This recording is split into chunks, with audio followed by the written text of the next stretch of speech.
Black bears are at the top of the food chain in North Carolina, but this year their main food supply was wiped out and they have begun wandering into towns looking for scraps. Wildlife officials say feeding bears can be very dangerous, even though we found out it's not against the law. News 13's Mike Mason introduces us to one woman who lives to feed wild bears. This year, the bears' main food supply was wiped out and they're basically starving. They've recently killed people's pets, but one woman who's nearly 90 years old doesn't care. She says she has a special connection with bears, and her favorite thing is hanging out with them on her back patio. Black bears throughout the state are now struggling to survive. They're hungrier this year. Bears have been heading to town, searching for food, running into people along the way. We can expect more bear encounters this year until hibernation begins. Many bears head straight to this home in Haw Creek. It may just be the best bear buffet in town.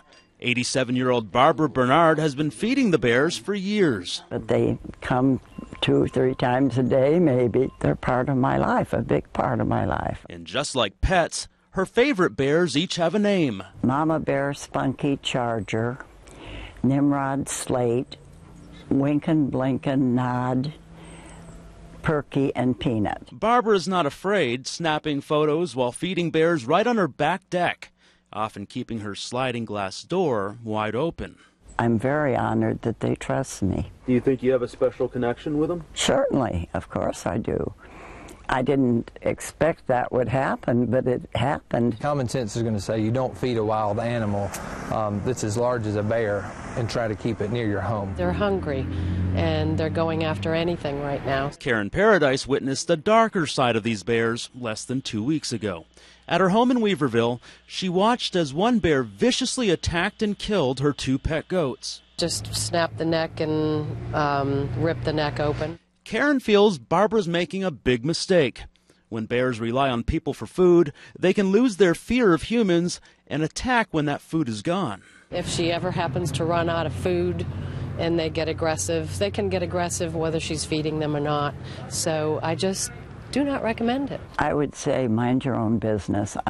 These are my bears and this is my property, and if I want to feed them, I will feed them. And what Barbara is doing isn't against the law.